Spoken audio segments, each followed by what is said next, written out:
Pessoal, boa noite a todos, obrigado pela delicadeza de vocês. Estamos investindo nosso tempo em treinamento, que é exatamente aquilo que a gente precisa. A gente precisa estar aprendendo, escutando, estudando o tempo todo. Eu digo que a gente precisa todo dia se transformar, aprender, arquivar o aprendizado para a gente continuar pelo menos o mesmo. Né? Mas o ideal é que a gente cada dia a gente melhore um pouco mais. Nosso convidado hoje é o professor Henry. O Henry, ele tem tanto título que eu nem gravei, cara. É professor na Faculdade de Sorocaba, ele é professor da Faculdade de Sorocaba, ele é nosso consultor hoje em educação para o paciente, né? Ele é nosso consultor. Você tem mais um título, qual que é? Tem mestrado, doutorado. O mestrado, doutorado da Unifesp. Em São Paulo. Ele é cheio dessas histórias, cheio de... São Paulinho também? Não sei, vamos ver. Nós vamos avaliar no decorrer da palestra. Tá? Se começar a se estender demais, aí nós já não é tão legal assim. Né? Legal. Então ele vai fazer, esse cara manja muito, ele vive dando aula aí sobre nutrição na gravidez e as suplementações da gravidez. Então ele vai trazer experiência baseada todas em experiências em evidências. Né? Eu vou, de certa forma, provocá-lo, mas também tem momentos em que eu vou discordar das coisas que ele fala. Eu vou usar mais a minha experiência, com 46 anos de atividade, e aí nessa nossa discussão, de vez em quando eu vou provocar o Cordiota, porque o Cordiota também tem coisa que ele não concorda comigo, e tem coisa que eu não concordo com ele. Né? Então, mas vai ser bom porque esse dinamismo vai provocar a gente a poder buscar mais informação e estudar mais. Então, em primeiro lugar, nós vamos passar um vídeo do nosso patrocinador, né? Nós temos que agradar o patrocinador para ele poder continuar patrocinando nossos eventos. E aí em seguida, aí o Henry entra, e aí nós vamos em cima dele com relação às nossas dúvidas aí. Vamos lá. Não pode ficar muito perto.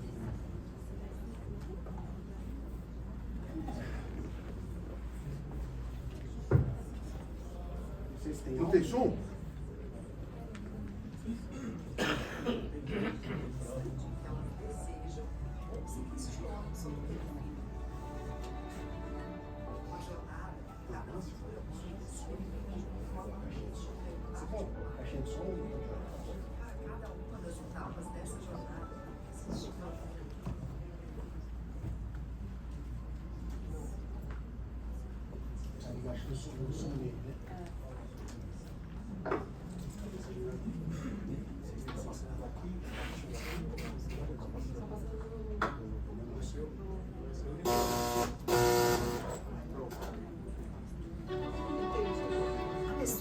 É uma empresa que acredita e investe na nutrição como uma forma de melhorar a vida das pessoas e dedica uma atenção especial às mulheres, desde aquele instante em que elas desejam ou se questionam sobre ter um filho.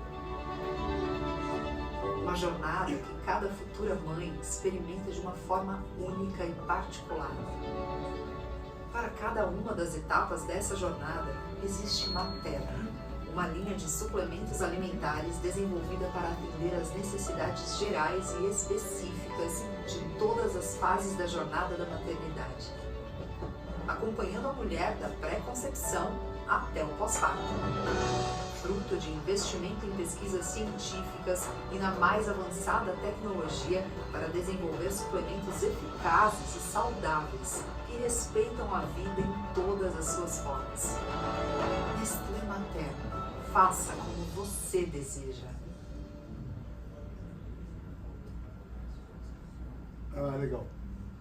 Só para relembrar o congresso, o 8 e 9, eu estou falando para a Sandra, né, que está ali, que não tinha feito inscrição ainda, 8, sexta e sábado que vem, né, e tem aí um valor... aproveitar que tem um desconto nesse código, tá? Nesse código, tá. Equipe de... Hoje é o último dia do desconto. Hoje dá 24 horas para as pessoas se organizarem. O programa você já deve ter recebido, a gente já mandou via WhatsApp para vocês o programa, todo mundo já recebeu, tá? Então, tá fácil de lembrar, sexta-feira o dia todo, sábado até às 13 horas. Não é isso aí? 13 horas e vamos comemorar 80 anos da Casa Maternal no sábado. Fazer a comemoração da Casa Maternal de 80 anos. 80 anos. Bacana, hein? Legal. Mas deixa eu só fazer uma entrada aqui. Toda vez que você convida um cara mais velho para falar, o cara mais velho gosta de contar história, né? Mas por que ele conta a história? Porque ele quer valorizar aquilo que ele viu e ele gosta de olhar o cenário atual e como as coisas evoluíram. Então, quem aqui está, o Vicenzo da Polônia, que está lá, né?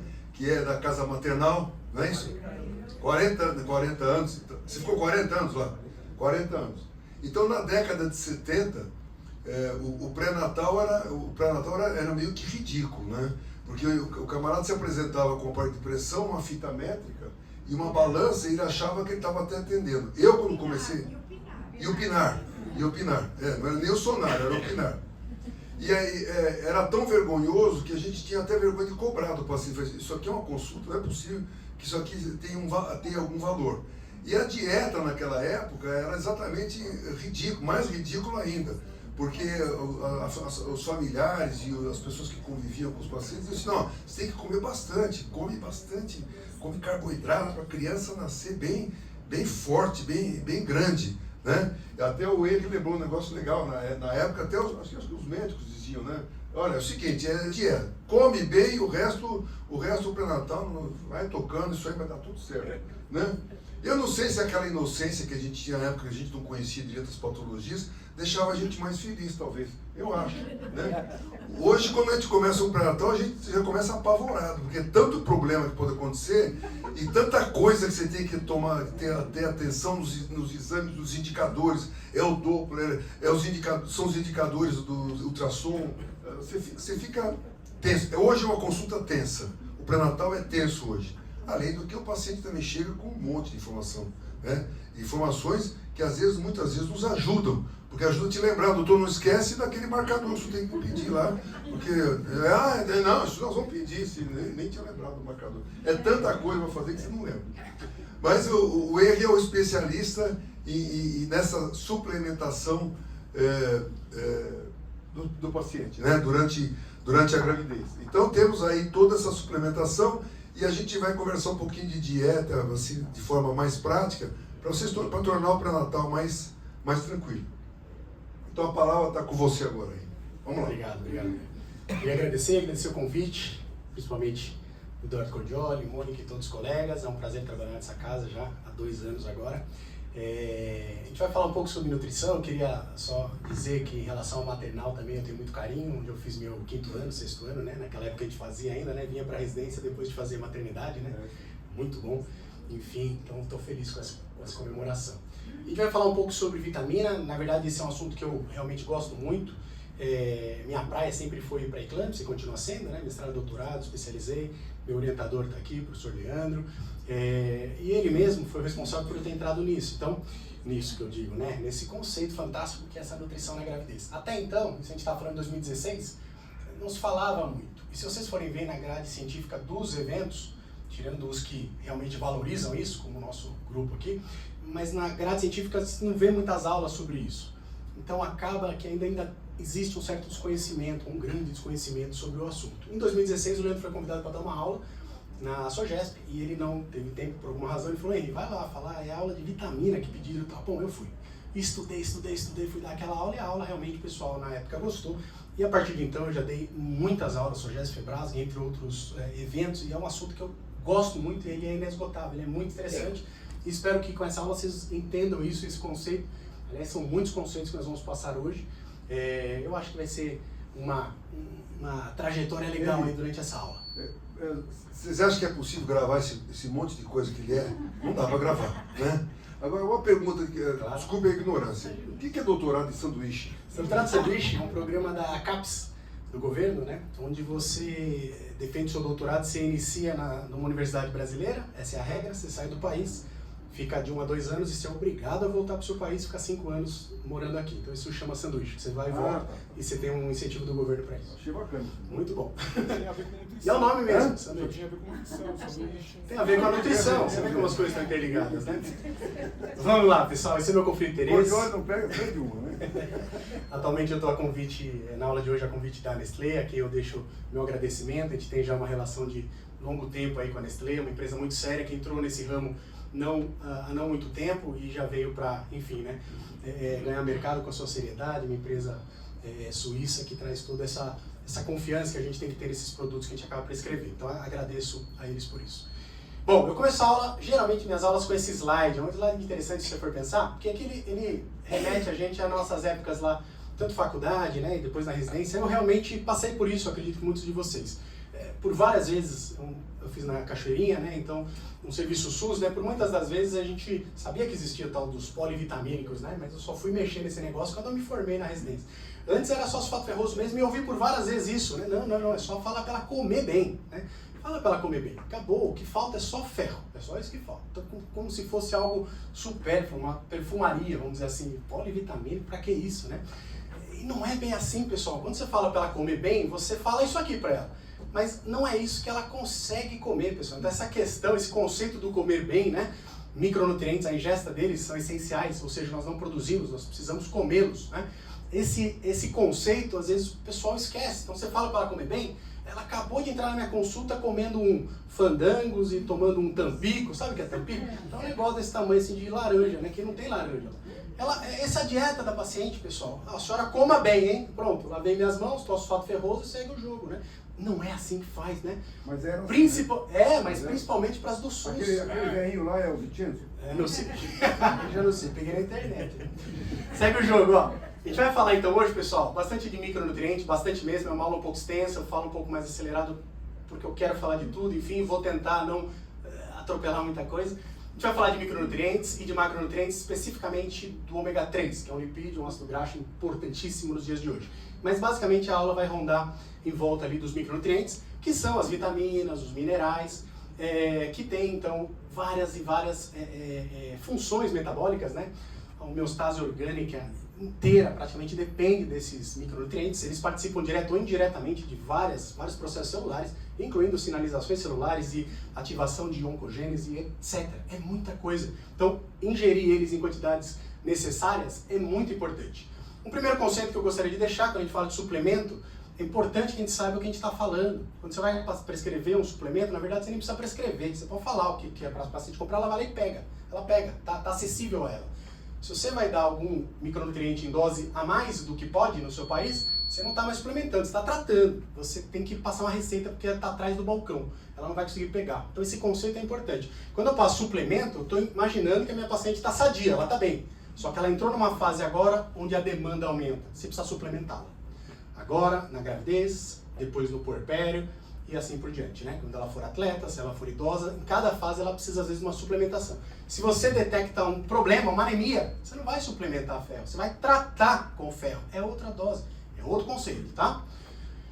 Esse conceito, ou vamos dizer assim, essa questão da deficiência, ela é bem conhecida. Esse é um trabalho da Nature muito interessante, que ele avaliou não só países em desenvolvimento, mas ao redor do mundo, países de primeiro mundo incluindo, onde é muito evidente que a deficiência nutricional, mesmo em países de primeiro mundo, ela é muito grande, porque a dieta não é adequada, né? Não é todo mundo que come dieta do Mediterrâneo. As pacientes às vezes não conseguem, mesmo se esforçando, ter uma dieta que supra essas necessidades. Então as deficiências existem em todos os cenários. Vamos puxar para o nosso aqui, esse é a última pesquisa de orçamento familiar, que é o POF, né, que é feita a cada 10 anos, é um censo que envolve a questão alimentar, e o último foi em 2018, trazendo para a gente essas tabelas que mostram prevalência de inadequação dos micronutrientes. Começa pelo cálcio lá. Quem que aqui não pega uma paciente de alto risco para pré-eclâmpsia e não dá cálcio? Pelo amor de Deus, vai dar só S? É cálcio, a mulher não tem cálcio no Brasil, né? Entre os outros tantos, se vocês baterem o olho aí, a prevalência de inadequação aqui em 2018, assim como no anterior, é muito elevada no nosso país. Isso se repete em vários outros cenários, como mulheres com maior poder aquisitivo, mais de 2 salários mínimos, mulheres que estão em várias outras regiões, como o sul do país, onde uma região mais rica, você poderia achar que a alimentação é melhor. Não é, não é. A deficiência é enorme. E quando a gente fala nessas deficiências, né, os trabalhos mostram já inúmeras relações entre essas deficiências nutricionais dos micronutrientes com diversas patologias, e aqui eu poderia ficar falando a aula inteira sobre elas, né, citando a pré-eclâmpsia, por exemplo, entre várias outras, né, o ácido fólico, que é um velho conhecido nosso, enfim. Então, a deficiência deles está associada a vários problemas. Isso é fato, tá? Então, partimos desse pressuposto. Outro conceito interessantíssimo, que hoje se fala muito, todo mundo sabe o que é epigenética hoje em dia, mas quando o professor Barker, na época dele, fez uma investigação com adultos que vieram de uma região que na época da guerra teve sofreram, as gestantes tiveram muita fome, sofreram com deficiência nutricional, e comparou, ainda no Reino Unido ali, com outros adultos, onde as mães estavam em outras cidades que não sofreram tanto, ele percebeu que nessas onde a mãe não teve uma nutrição adequada, esses adultos morrem mais de doença cardiovascular, por exemplo. Então ele fez uma hipótese na época, que ele não sabia o que era epigenética, chama a hipótese de Barker. O que você faz no ambiente intrauterino vai repercutir ao longo da vida, vai mesmo. Quebrando aquela questão, né, as hipóteses da biologia, né, que não são hipóteses, enfim, mas os paradigmas e essas questões de DNA vira RNA, e é verdade, depois é transcrito, é RNA, então um gene, uma proteína, a informação que eu nasço é a que eu vou ter no resto da vida. Não é, mentira. Deixa esse bebê passar fome, por exemplo. Deixa nascer um gêmeo monozigótico e separa de família e vê o que acontece com os dois ao longo da vida. Não é.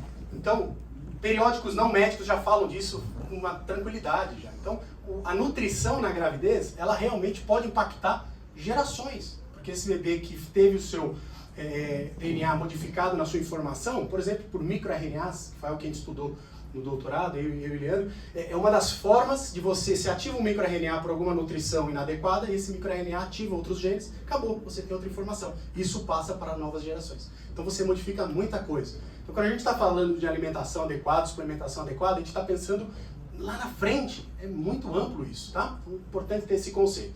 Vamos puxar para a literatura atual, essa é uma revisão sistemática da Cochrane, 2018, do uso de suplementação comparando com ácido fólico e sulfato ferroso, que é uma política que ainda alguns países adotam, infelizmente, né?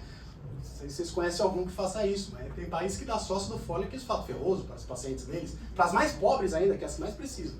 E o que acontece? Você colhe mais bebês de baixo peso, bebês pequenos para idade gestacional, parto prematuro abaixo de 34 semanas, a gente luta tanto para evitar parto prematuro, gastamos dinheiro com Doppler, gastamos dinheiro com Pessaro e vamos dar progesterona e vamos... Caramba, não posso alimentar a paciente? É assim que a gente evita também a prematuridade. Então esse conceito é muito importante. Não só prematuridade, meta-análise 2020 mostrando a redução de óbito fetal, 10% aproximadamente, redução de óbito, se você dá polivitamínico para uma paciente, principalmente se ela não tiver recursos, né, em países pobres. Então, é muito importante essa questão da suplementação. OMS se posicionando na última publicação 2020, trazendo também meta-análise na sua publicação, que não é tão comum a OMS fazer, e botou lá pra gente risco de óbito fetal, risco de bebês de baixo peso, trazendo a evidência do porquê que é recomendado pela OMS no mundo usar polivitamínico, né? E não é novo isso, pessoal. Veja essa publicação em 1999, também da Organização Mundial de Saúde, mas também da Unicef e outros órgãos, trazendo o conceito de criação de um polivitamínico universal que a gente possa dar pelo menos para países pobres, né? Onde a ingesta alimentar ela é muito precária, onde elas não conseguem ingerir esses micronutrientes. Eles trazem lá, se vocês forem ver os rótulos, são muito semelhantes do que ainda tem hoje em dia, né? Percebam? Então, esse conceito, essa deficiência, essa preocupação com a má alimentação já é antiga, mas até hoje ainda não se dá a importância que deve. A diferença dessa população, por exemplo, a brasileira, qual que é? É que a nossa aqui, a desnutrição, a falta de alimentação, está disfarçada de uma alimentação ruim. A gente tem as pacientes obesas. E se você for ver micronutrientes, não ingere igualzinho, essas não ingerem. Tudo ruim, mas elas comem outras coisas que parece que elas estão bem alimentadas. Não é verdade. A desnutrição ela não é só a falta dos micronutrientes, né? É a falta, às vezes, deles também, mas com excesso de outros, a deficiência ela é a mesma. Então, entender essa importância é fundamental quando a gente está diante da nossa paciente.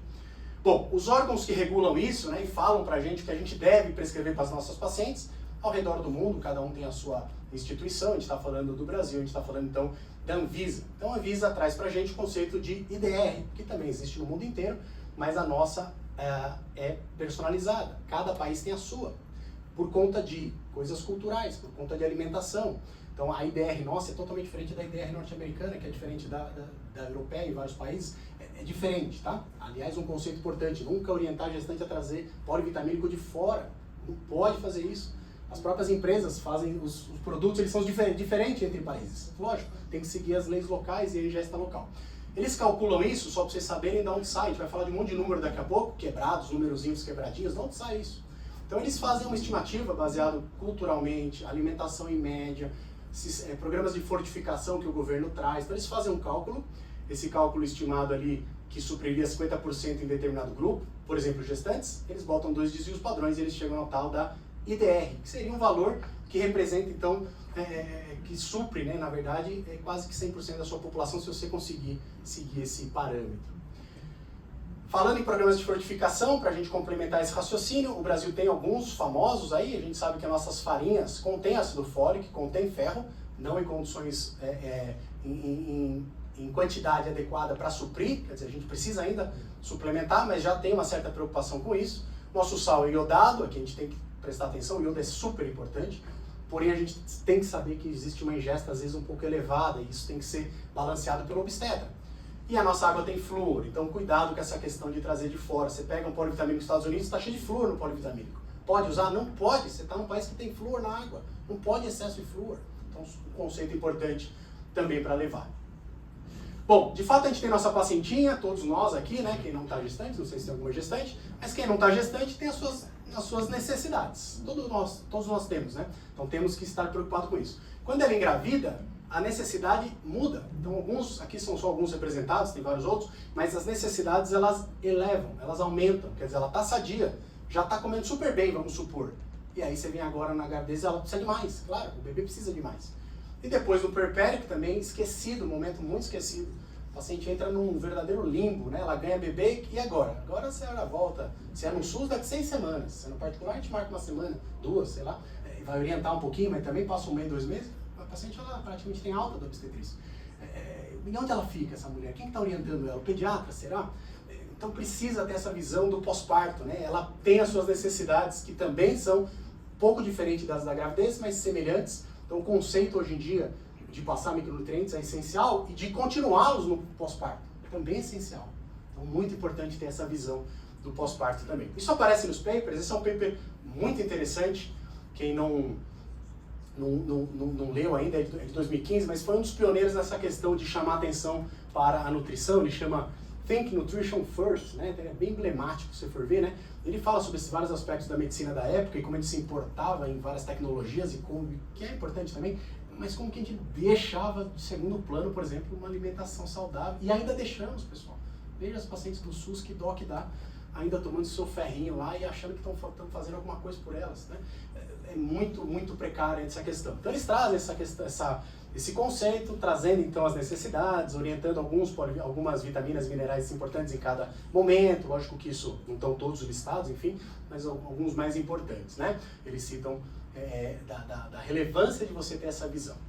Entrando agora em números, né? Então a gente fala sempre os rótulos, enfim, quando vocês forem pegar um polivitamínico, vocês vão achar no rótulo a questão da IDR, né? Então tem 100% da IDR. O que é isso? Publicação Anvisa 2005, que fala o quanto que o produto, o quanto não. Até essa fase que eles faziam isso, eles falavam até quanto o produto podia chegar, que era 100% da IDR. Era outra legislação que hoje em dia não está vigente. Nessa época, até 2017, era. Então, você botava o IDR lá e a empresa tinha que seguir isso aqui. E o médico também tinha que ter esse conceito, né? Hoje em dia a gente fala em limites máximos, que é esse outro conceito aqui, 2018, onde a Anvisa fala, ó, é permitido que você passe esses valores que eu falei, mas nunca passe esse aqui. Então, a empresa sabe, o pessoal da Nestlé está aí, posso aumentar, posso dar minha vitamina D, eu vou dar mais dose, posso dar um iodo, vou dar 500 microgramas para ela, posso fazer um produto assim? Não pode.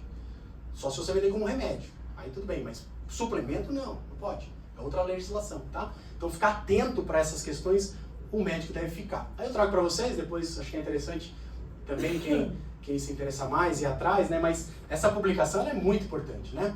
Saiu no Diário Oficial, Instrução Normativa 2018, onde fala os limites máximos onde você pode chegar com a sua grávida. Segurança, né? E onde os produtos podem vender. Então eles botam lá vitamina D, ácido fólico, entre vários outros, né? O próprio ferro, né? O 34 miligramas de ferro. Isso é dose suplementar, não deve passar disso. Exceto se você tiver que tratar, né? Aí são outros conceitos que a gente tem que conversar, tá? O ácido fólico, particularmente, ele tem, se vocês forem ver, uma questão que também é importante que todo mundo saiba. Existe nos rótulos e nas recomendações, o valor que aparece de ácido fólico, ele sempre vem expresso em DFE, tá? DFE, a tradução é isso aqui, é o equivalente ao folato dietético, quanto que ela comeria de folato, quer dizer, alimento. Por que tem isso? O ácido fólico ele tem muito mais disponibilidade, uma vez ingerido. Então, quando você come o ácido fólico ou você ingere o folato alimentar, o ácido fólico ele é muito mais biodisponível. Então, você precisa aproximadamente 60% da quantidade necessária de ácido fólico, você precisa de 60% em forma de ácido fólico ou sua forma ativa metilfolato. Então, é importante ter esse conceito. Quando a gente vê a dose lá que a Anvisa coloca, na verdade você tem que dividir esse valor, 60% dele seria o valor em ácido fólico ou metilfolato, tá? Esse é um conceito que às vezes confunde o pessoal. Quando você tem um MTHFR positivo, 20 a 30% da população tem, né? Até mais. Até mais, né? Você suplementa com mais metilfolato separado? Ótima pergunta. Metil tetraidofolato redutase. Todo mundo sabe o que a gente está falando. A enzima que transforma o ácido fólico, ou folato ingerido, na sua forma ativa metilfolato, né? Precisa dessa enzima para fazer essa redução. Quase 40%, tem estatísticas falando isso, da população brasileira tem mutado essa enzima. Então a gente fala, caramba, então ela não vai metabolizar. Então um dos conceitos que alguns usam é que talvez o metilfolato seja mais interessante nessa população. Legal. O que mais a gente tem que saber? A mutação dessa metileno tetraidofolato redutase, ela pode afetar uma outra cadeia, que é a transformação da homocisteína em metionina. Lá na cadeia de metilação de DNA, uma coisa que eu vou falar até mais adiante, tem uma figura que eu vou mostrar isso. Mas o que acontece? Quando você tem essa mutação e não produz adequadamente, essa outra cadeia de homocisteína e metionina fica comprometida. E você acumula homocisteína. Qual o problema? A homocisteína é da trombose, né? Mas aí eu chamo a atenção para uma coisa que na prática clínica é muita confusão. Primeiro, a metilena não deve nem ser pedida. Não, eu vou achar em muitas pacientes, não muda muita coisa, né? Se você quer usar a forma ativa, já use, não precisa dosar para saber isso. Mas aí o pessoal dosa, vem mutada, e o pessoal viu que dá trombose e dá anticoagulante. Aí tem que tomar cuidado, pessoal, porque das trombofilias hereditárias todas, né? Mutação do fator 5 de Leiden, gene da protrombina, proteína SC, antitrombina 3, e das adquiridas, como a SAF, por exemplo, todas elas a gente vai usar anticoagulante, quando tiver indicação, lógico. Mas uma das trombofilias, que é a hiperhomocisteinemia, homocisteína acima de 12, o tratamento é com ácido fólico. Aí a pergunta veio. Então você dá dose alta? Claro que dá dose alta. Se você tiver a mutação acontecendo e o aumento da homocisteína acima de 12, tratamento, 5 mg de ácido fólico. Dose cavalar de ácido fólico. Tá bom? Mas eu vou falar depois um slide interessante sobre isso. Você não usa betaína junto, trimetilglicina, Não. para baixar a homocisteína? Não uso. Mas se quiser falar um pouquinho, Não. tenho Na minha experiência eu tenho um resultado bastante interessante usando trimetilglicina com B2, B6, B12 e o ácido A fólico. B12 e o ácido fólico, eu conheço bastante literatura sobre a redução, sim. As outras eu não tenho esse conhecimento. Mas o ácido fólico em si é o principal. O ácido fólico em 5 mg é tratamento. Você dosa a homocisteína, depois de um tempo ela está baixa. Tá? Então isso é uma conduta importante na gravidez. Então, aqui em 2018, percebam que a Anvisa soltou de forma errada, e eles corrigiram isso 2 anos depois, mas percebam que eles botam a dose máxima do ácido fólico em 605, só que eles esqueceram de transformar para DFI, eles botaram de ácido fólico, e não se faz isso. Então, se você vê, tá uma dose que é uma dose, se você dividir 60%, você vai cair na dose normal, que é 355, etc. Então, eles corrigiram esse erro, publicaram o porquê que eles erraram, etc. E soltaram a nova recomendação em 2020, né? Isso. E aí sim, essa é a que está valendo atualmente, tá bom? Então o que é isso? Dose máxima de ácido fólico para qualquer gestante. 1.138, ou seja, 1.000 microgramas, 1 miligrama. Então o que a gente vê no SUS de darem 5, isso é um crime, pessoal. Pelo amor de Deus, se alguém trabalha em SUS, se revoltem lá, não pode passar de jeito nenhum. Eu vou falar disso também mais pra frente. Nessa dose é oncogênica, né? Oncogênica. Vou mostrar inclusive, viu? Eu trouxe trabalho sobre isso. A dose de ácido fólico em excesso, que é o que o SUS faz, na verdade não faz, porque não tem essa destinação. É o médico que interpreta, que acha que é para dar 5. Nunca foi falado isso para médico. Mas ele dá. Isso é oncogênico, pessoal. Tome muito cuidado. E teve uma época... Além de ser contra a lei, Teve uma né? época que era assim, 2 miligramas de ácido fólico, e se for gemelar, dá 5, hein? Isso é demais, hein? Teve uma época no final da década de 90, um pouquinho menos. Isso não se faz. Hoje inclusive, eu chefio um alto risco de um grupo privado lá em Sorocaba. Hoje eu tive que chamar a atenção do colega porque era um gemelar e ela acabou passando comigo depois da consulta dele. E ele pediu para ela dobrar a dose de vitamina. Tomem cuidado, não pode dobrar. As doses de vitamina e minerais, elas já são feitas pelas empresas, a maioria já passando um pouco da IDR, ficando ali próximo, não chega no excesso, porque não pode até, mas se você dobra, você chega no excesso. E o mal que isso pode fazer é enorme. Então, outro conceito importante, nunca dobre dose, né, de vitamina. Você não usa magnésio? Magnésio isolado não, só quando tem nos produtos tem alguns que tem. Quando tem, né? É. Não, porque o Brasil é um país que todos nós somos mais necessitados de magnésio, porque é um país que não tem vulcão. Quando você não tem vulcão, a terra não tem magnésio.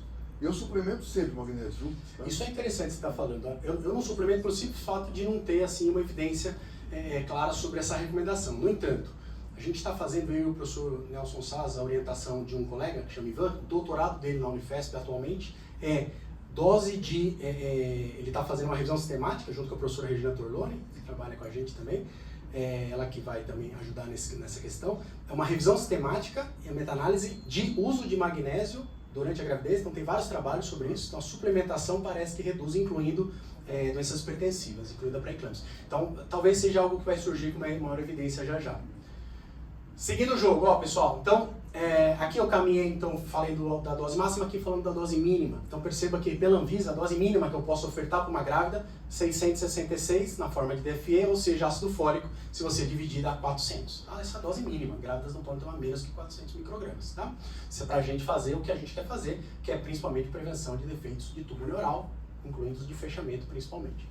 Vamos falar um pouquinho de ácido fólico agora, mais especificamente. Né? Todo mundo sabe da sua importância, isso é bem conhecido, tanto dos defeitos de fechamento tubo neural, não tem dúvida quanto a isso. Os trabalhos foram feitos com ácido fólico, não com metilfolato, essa é uma outra coisa que a gente pode discutir, mas que protege sem discutível. 1 mês antes, 3 meses antes, vai tomando, mantém até 12 semanas, além de proteger de anemia megaloblástica, motivo pelo qual a gente mantém ele depois de 12 semanas em dose baixa, e a gente vai fazendo essa prevenção. Então isso é indiscutível.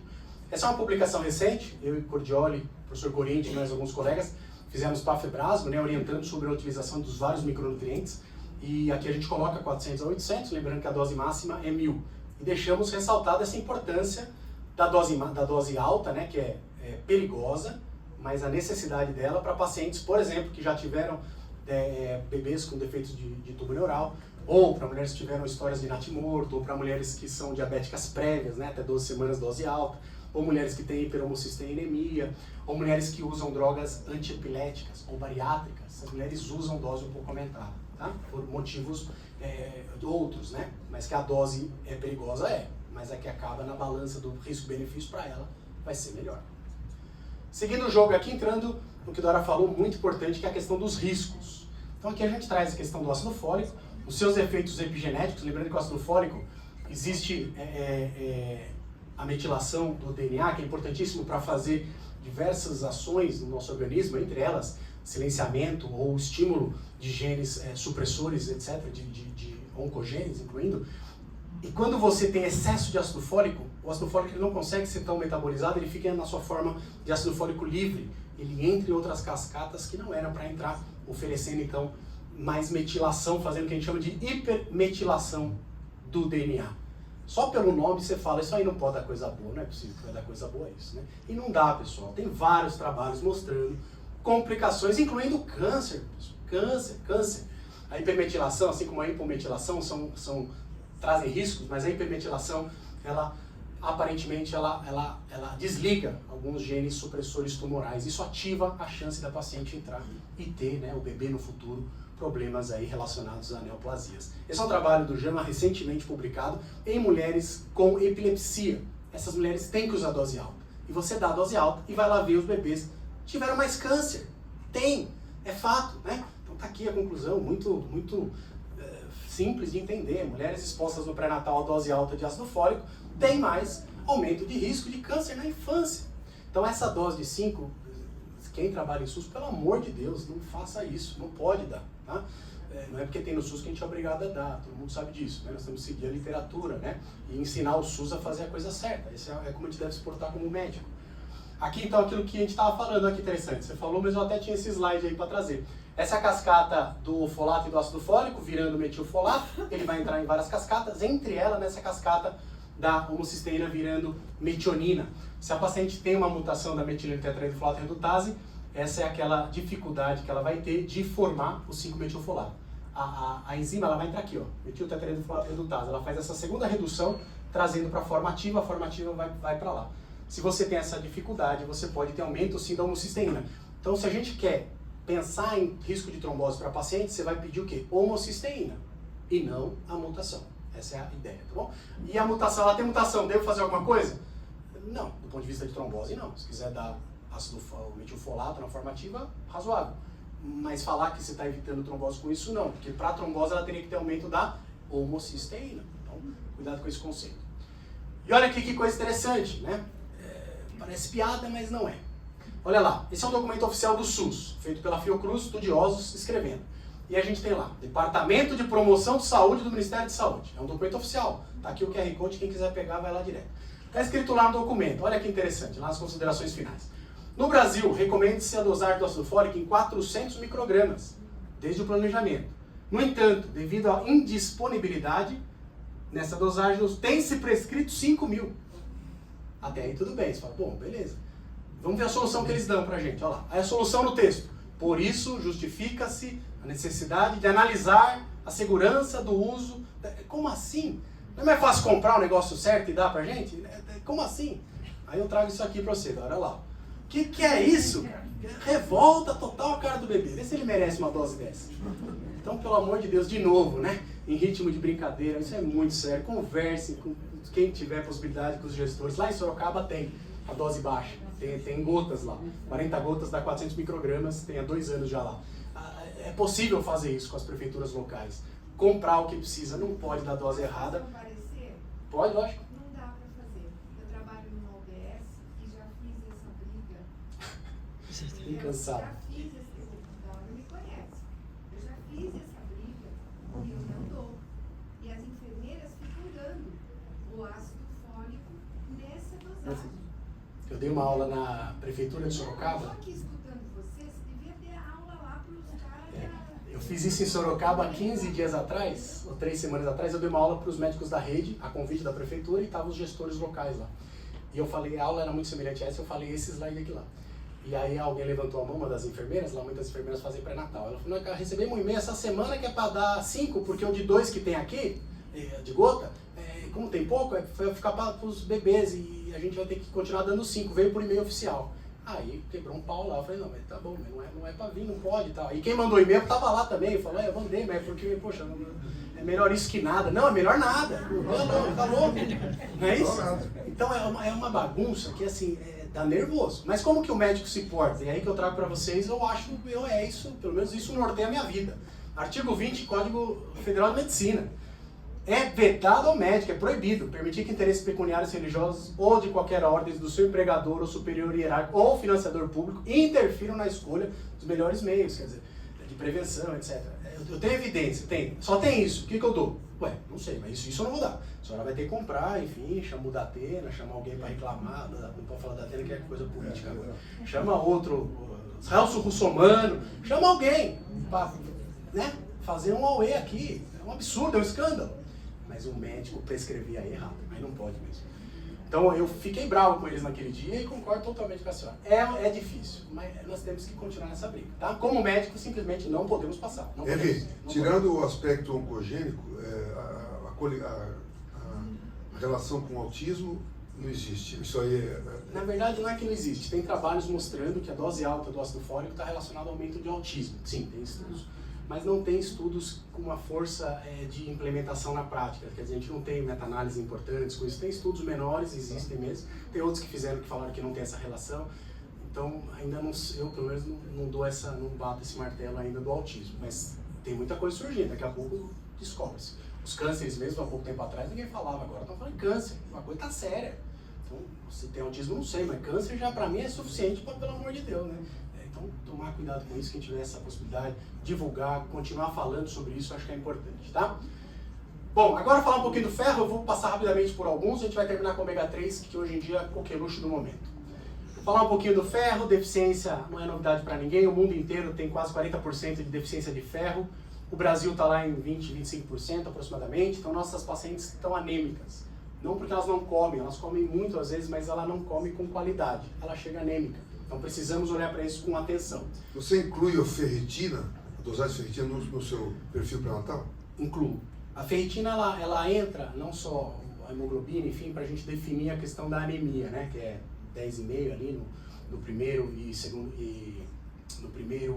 no segundo trimestre, no terceiro 11, né? Então abaixo disso você fala em anemia. Mas a ferritina te ajuda muito porque ela te ajuda a enxergar um pouco antes dessa queda. Então ferritinas abaixo de 15, foi a última publicação da Febrasco, chama atenção para uma anemia que está vindo, que está chegando, para você ficar atento para repor esse ferro dela. Então eu costumo pedir, embora isso não seja protocolo do Ministério. E aí você faz endovenoso? Depende. Se der, for uma né, paciente que eu tenho tempo até o parto, eu vou na via oral. Tentar via oral. Metal quelado, né? Eu vou com sulfato ferroso, porque a absorção é muito pouca, mas a gente... Na minha experiência, nesse nível de 15, via oral não consegue melhorar. É. Né? Mas, tem que ter bastante tempo. Se você tiver tempo na gravidez e tal, sim, aí tudo bem. E é legal lembrar que a ferritina nesse nível de 15 não acontece a conversão do T4 e T3. Porque a 5-diodenase, que é a enzima que converte T4 e T3, depende de ferritina. Então essa conversão não acontecendo. Então nosso olhar para a tireoide tem que ficar muito mais atento ainda e muito mais preocupado, porque vai entrar no quadro de tireoidismo mostrando um TSH normal. Mas depois a gente fala disso aí. Né? Tireoide é muito importante também, né? Depois a gente fala, acho que é interessante falar, porque também tem uma bagunça. Hoje mesmo eu chamei a atenção do médico meu lá, porque, enfim, a gente pode falar depois, mas subdose de levotiroxina é complicado demais. Mas segue o jogo. Então aqui a gente falando, aqui não tem nenhuma novidade, a gente entra com 30 de ferro, lembrando que a dose máxima é 34, se eu tiver com uma anemia eu vou entrar com mais, lógico, eu vou entrar com 120, eu vou entrar com 180, são doses altas de ferro. Aqui a gente está falando de uma paciente que não tem anemia, ferritina boa, e eu vou apenas suplementar. Então 30 é adequado. Cálcio, rapidamente, acho que não é novidade para ninguém, esse é um país que não tem ingesta de cálcio, quando a gente fala em pré-eclâmpsia, o Leandro não me deixa mentir aqui, a gente fala cálcio e AS, vamos falar S cálcio. Cálcio e AS, né? É muito mais importante o impacto em população de baixa ingesta, para prevenção de pré-eclâmpsia, o cálcio. Né? Então aqui a gente tem no nosso país uma ingesta muito ruim, seja nos adultos, seja esses adultos com maior renda, seja os adultos lá no sul do país mais rico. A gente tem prevalências de inadequação, todos acima de 90, em qualquer cenário que você vá avaliar. Então vale a pena, na minha grávida, eu pedir cálcio para ver se eu passo? Não vale. Dá para usar os inquéritos nacionais, é certeza. 9 em cada 10. Passa o cálcio para ela. Ainda mais no SUS, vai ficar dosando cálcio. Não, passe cálcio para os pacientes. Você dá 500. Vamos falar disso agora. Se eu dou 500, olha só. A dose geralmente frequente é de 1 grama, né? A OMS falou 2,5 uma época. Vamos entender de onde sai isso. Ó. Essa é uma publicação da professora Regina Torloni, do professor Atala também, que já está aí há bastante tempo, 2018, mas que mostra de forma emblemática a redução da pré-eclâmpsia com a ingesta. Mulheres que têm baixa ingesta, deu cálcio para ela, você reduz 70 e pouco por cento e 8% a chance dela ter pré-eclâmpsia, isso é muito emblemático. Esse trabalho de 2024 traz pra gente essa questão da dose, né? Além desse, tem um outro muito importante também de não inferioridade, que mostra que em mulheres de baixa ingesta, aliás, esse aqui, em mulheres que têm ingesta maior ou menor que 1 grama, a proteção ela aparentemente é a mesma, não tem inferioridade em 500 miligramas. Então hoje em dia, principalmente em ambiente SUS, que você tem essa dificuldade às vezes de prefeituras estarem comprando e tal, 500 que ela vai ter que tirar do bolso dela é protetor, igual ao de 1000. Então a gente acaba extrapolando para isso. Uma coisa interessante do cálcio, e aí confunde alguns pesquisadores que só falam do AS, interroga o cálcio. Como assim interroga? A interrogação está aqui, ó. Se a paciente tem cálcio e ingesta adequada, Estados Unidos, Europa, dá cálcio para ela, vê se evita pré-eclâmpsia. Não evita pré-eclâmpsia. Não evita. Você tem... aliás, pegamos aqui... Deixa eu ver aqui. Na paciente que você tem a ingesta mais baixa do cálcio, você tem uma proteção que é muito maior. Esse trabalho ele acaba mostrando também essa paciente... deixa eu ver só se... aqui. Dessa paciente que aparentemente tem uma ingesta adequada, você acaba não tendo impacto, cruzando a linha de nulidade aqui, não tendo impacto na sua prevenção. Se você vem para paciente de baixa ingesta, e os estudos mostram isso, você sim tem um impacto importante na prevenção. Então, a questão do cálcio identifica no seu cenário se você tem paciente de baixa ingesta. Você tem cálcio. Ela não tem baixa ingesta, o cálcio aparentemente ele não precisa nesse cenário. Tá? Me fala uma coisa, claro. Vê se eu estou certo. Até os 40, 800 miligramas por dia seria a necessidade da ingesta. acima dessa faixa etária, eu acho que vai para 1.200, isso é verdade. É exatamente isso. Tá. Então, como nós estamos hoje lidando com muitas gestantes acima de 40, né, o cenário mudou totalmente. Né? Quando eu comecei a fazer obstetrícia, eu até comentei com você, né, um dia sentado com os amigos, isso é no final da década de 70, né, um amigo falou assim num bate-papo: eu estou com um problemaço lá no consultório, eu estou com uma paciente de 29 anos, primigesta. O outro falou: meu Deus, isso é problema. A primigesta idosa era acima de 28 anos. Né? Então hoje nós estamos lidando com paciente com 50. Né? Então acho que nós temos que ter mais atenção com relação ao cálcio. Então, sim e não. Sim, porque a dose mudaria, né? A dose necessária por dia extrapola 1.000 nessas mulheres. Mas ela tem, em média no Brasil, 500 miligramas de ingesta. Então, quando a gente fala de dar mais 500, teoricamente você é para encostar já nessas doses de 1.000 e 1.000 e pouquinho, né? Então, esse é o raciocínio mesmo, né? Essas mulheres têm que ficar um pouco mais atentas. Mas essa dose ela é somada com a ingesta dela, não pode esquecer isso, tá? Aqui, só para relembrá-los, enfim, aqui também não é novidade para ninguém, a Rede Brasileira, enfim, Ministério da Saúde, FEBRASGO, SOGESP, todos os documentos são o mesmo agora. Lembrar dos pacientes que têm risco para dar o cálcio, tá? Não é tema da aula hoje, mas não podia deixar de falar. Vitamina D, também dá muito barulho, vitamina D. Muitos trabalhos mostrando vantagens, época do Covid então, nossa, como era bom, e é bom mesmo em vários cenários, em várias pacientes, até mais velhas. Mas na gravidez, o que a gente tem? A gente tem uma publicação 2019 da Cochrane que mostra e deixa no ar várias possibilidades de benefícios da vitamina D, incluindo redução de pré-eclâmpsia. Se você vê a meta-análise mesmo, o forest plot, né, o gráfico, você vê que ela previne pré-eclâmpsia nessa meta-análise. Então ficou assim um tema muito falado, quer dizer, as vantagens da vitamina D, né? E aí o pessoal acabou dando mais, etc. O problema é que agora em 2024 a Cochrane revisou tudo isso e escreveu pra gente. A versão anterior, que era aquela lá, tinha 30 ensaios clínicos. Nessa atual, nós tiramos 20, porque não estava coerente com a qualidade, com a apresentação de dados, etc. Foi retirado.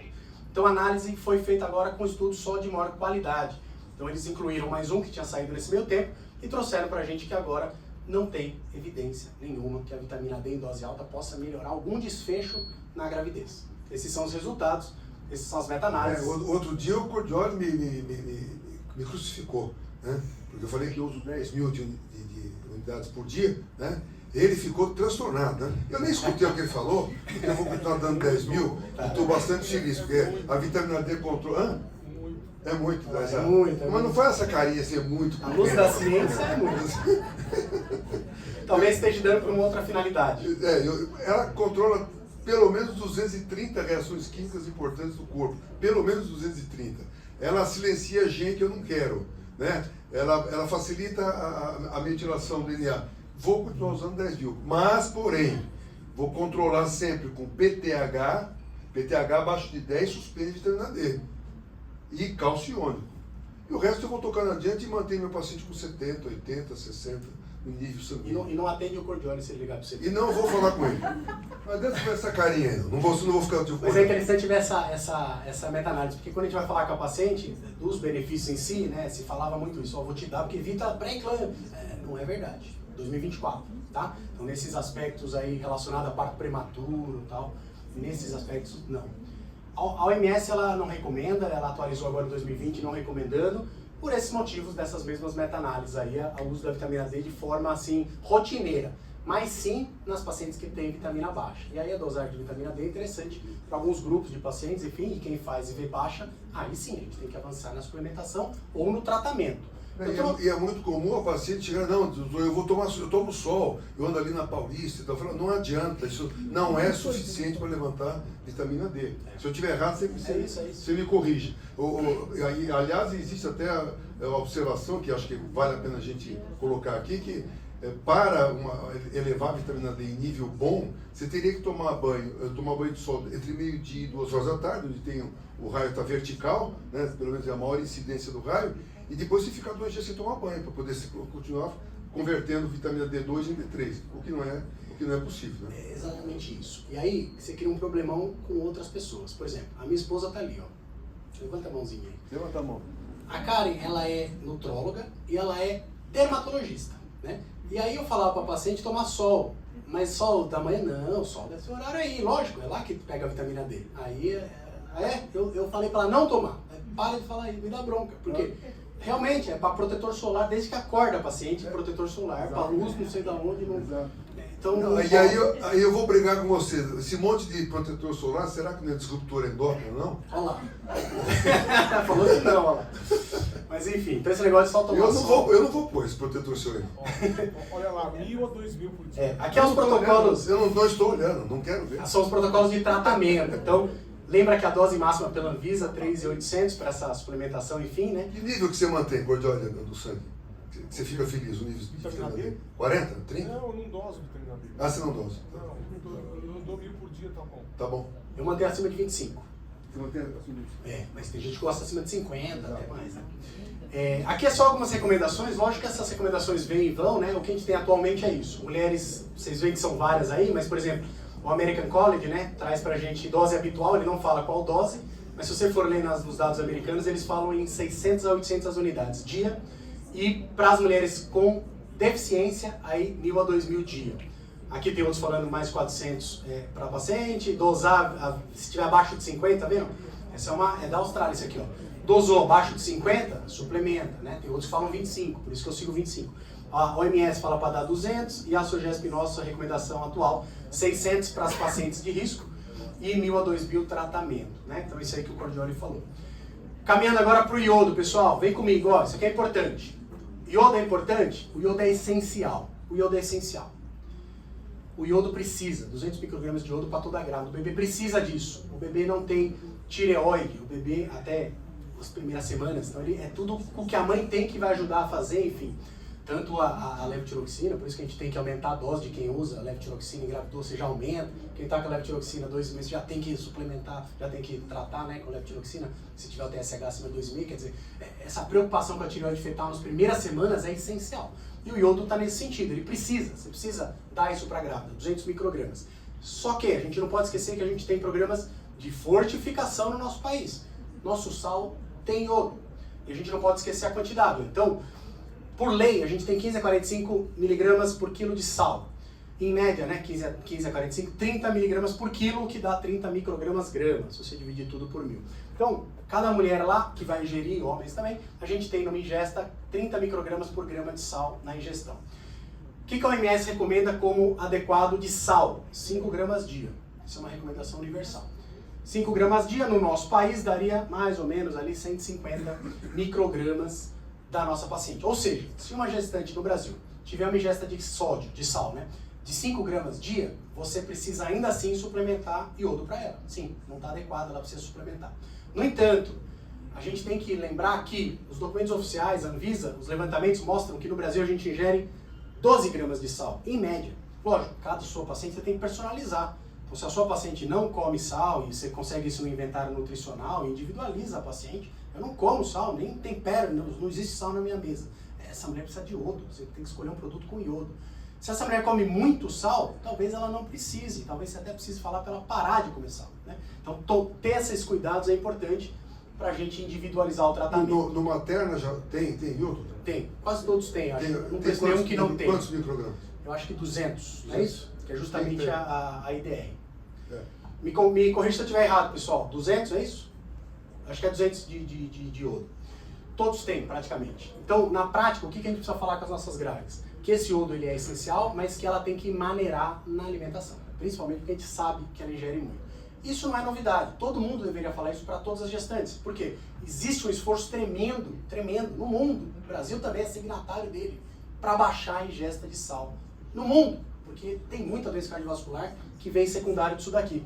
Esse é um trabalho publicado agora em 2023, da OMS, enfim, desse esforço global. Vários países, várias ingestas, várias estratégias para você corrigir.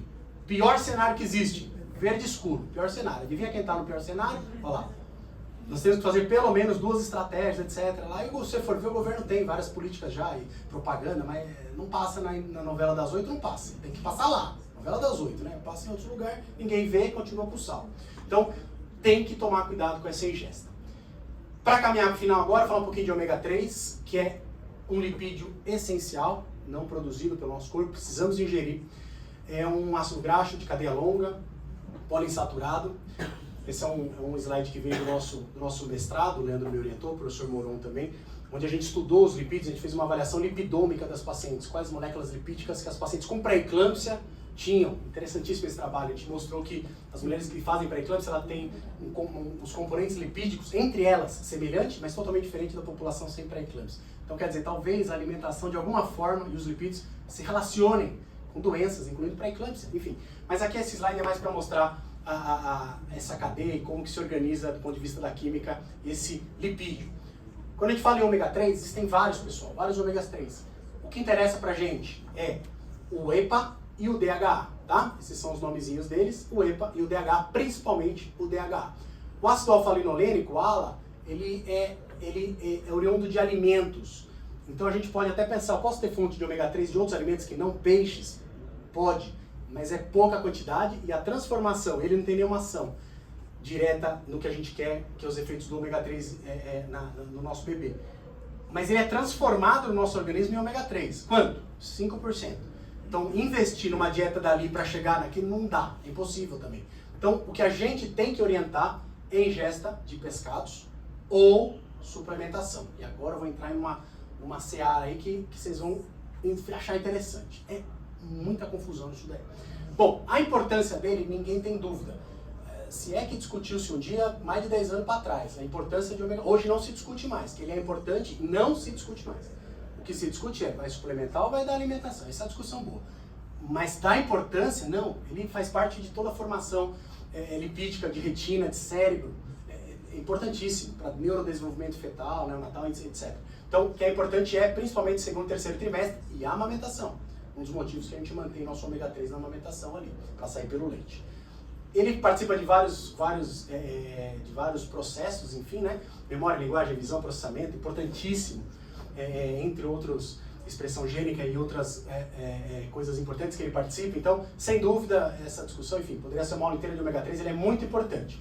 Mas o que eu queria trazer para vocês aqui na obstetrícia, nessa questão da alimentação com desfecho obstétrico, é a importância dele para a redução de parto prematuro. Novamente, surgindo o parto prematuro, um assunto nosso, diário da rotina obstétrica. Como evitar a prematuridade? Não saímos de 10, 11% há séculos, estamos nisso aí. A gente não baixa a prematuridade, não consegue. UTIs lotadas por aí, precisamos baixar. Talvez uma das receitas de bolo seja essa.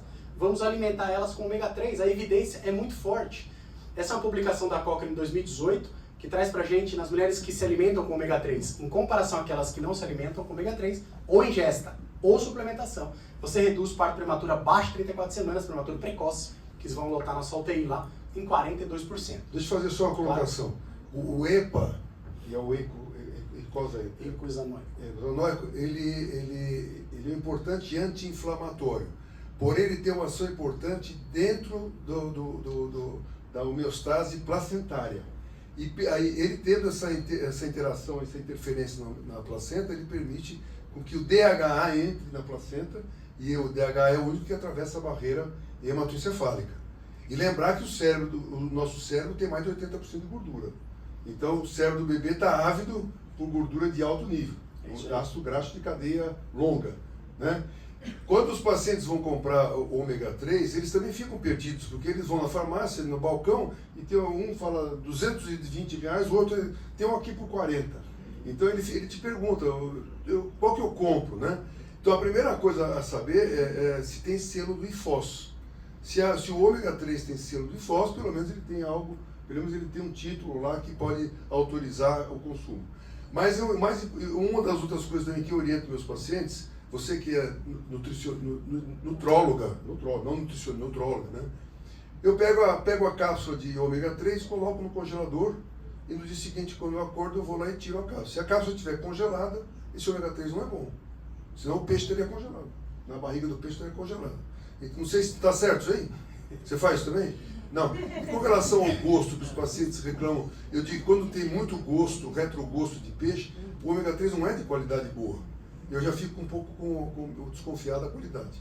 Então essa é uma orientação que é legal vocês darem para os seus pacientes. É o selo do IFOS e põe no congelador, congela e vê se funciona. Isso é muito importante mesmo. A qualidade do ômega, ela tem que ser averiguada, pessoal. Meu último slide vai falar disso. Uma publicação da FIGO, da Federação Internacional, que fala sobre essa importância que os obstetras precisam dar ao prescrever qualquer coisa nessa área da nutrição. Porque esses selos de qualidade, eles existem em algumas e em outras não. Você tem que ter produtos que passam por uma certa, um setor de qualidade para garantir isso, né? A questão de gosto, hoje em dia, se soluciona com ômega de alga, que alguns produtos trazem, que tem uma certa vantagem nesse aspecto, porque grávida às vezes não gosta dessa ingesta. E a questão do EPA, que é o outro ômega 3, antigamente se falava só do DHA, DHA, DHA. Atualmente, hoje em dia, os conceitos mudaram um pouquinho no quesito de a importância que o EPA tem nessa cadeia. Aparentemente, ele atua como um mecanismo sinérgico. Então, sem ele, o DHA faz uma ação. Com ele, faz uma ação potencializada. Então, os produtos tendem a trazer o EPA também, na ordem de 20% ali, na quantidade do DHA e para o EPA representando 20% do total. Geralmente, é uma conta que a gente encontra em literatura também. Engraçado que aqui a gente fala muito do DHA. Se você for falar com um cardiologista, ele vai falar para você muito do EPA também. Muito mais às vezes, porque realmente na cardiologia ele parece ter uma importância muito maior, né? Mas aqui pra gente, DHA. E também é legal lembrar também que dentro dos ômegas você tem o Crio Oil, que é um ômega mais, tem uma potência um pouco maior, então as doses são menores. Isso mesmo. Mas é mais caro, bem mais caro. Tá? O óleo de Crio, o Crio é um crustáceo, que eles encontraram que tem bastante. O ômega está na alga, o peixe come a alga, o peixe come o crustáceo que come a alga, quer dizer, essa cadeia existe. Então no crustáceo acharam e o óleo de Crio é uma das possibilidades. Muito boa, por sinal. Mas não é tão fácil e é um pouco mais caro. Mais caro, né? Então, essa meta-análise eu queria que vocês guardassem, porque essa meta-análise mudou, foi um divisor de águas em muitas dos raciocínios aí, inclusive na indústria em si, né? Quer dizer, precisa dar ômega 3 para as grávidas, ou suplementa ou alimenta. A gente vai discutir um pouquinho da questão alimentar já já.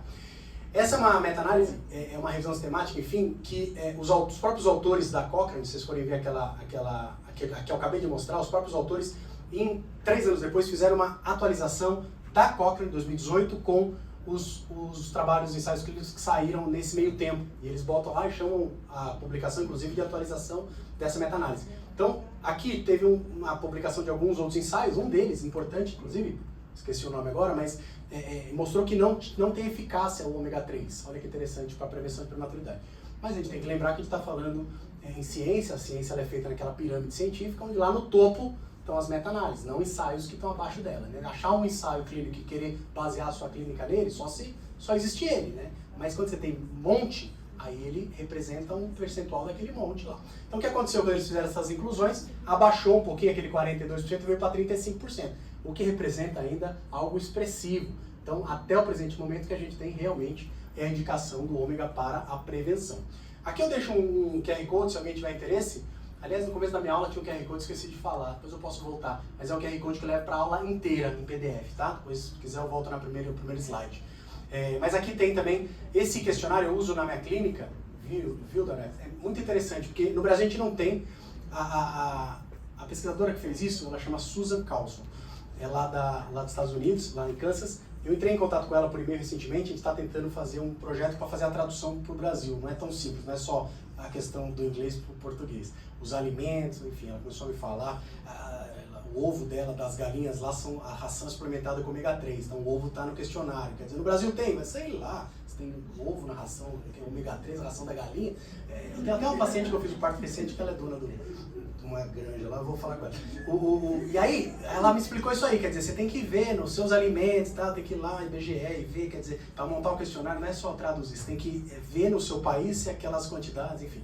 Mas vai chegar. Enquanto não chega, a gente tem isso aqui, só oficial, validado, que é um protocolo, um questionário, se você se oferece isso para a paciente ou faz com ela na consulta, é interessante que ela abre lá, e aí você pode fazer, lógico, não é tão exato, porque é com a população lá dos Estados Unidos, mas ele te mostra ao final a quantidade de ômega que você ingere com aquelas coisinhas que você colocou. Quando você come isso aqui, enfim, tem que ter essa visão de que não é exato, mas ajuda muito a ter uma boa noção.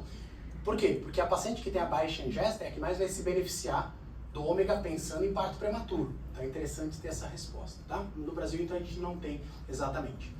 Uma pequena pausa para quem quiser também se aprofundar. Esse é um livro que a gente publicou ano passado, retrasado na verdade, que é sobre prematuridade. O professor Moron escreveu vários capítulos aqui, entre outros colegas, que é só sobre prematuridade, tá? Não é só de ômega, fala de tudo em prematuridade. Como eu falei de prematuridade, eu deixo aí, se alguém tiver interesse em ler.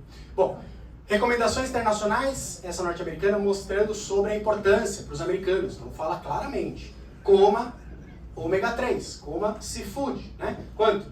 8 a 12 onças por semana, 220 a 340 gramas. O que é isso? É 3 porções por semana. Então é difícil que a paciente se alimente com 3 porções de peixe por semana. Não é comum, pelo menos. Então, falar para ela comer, tudo bem, é uma estratégia. Mas não é fácil, não é fácil.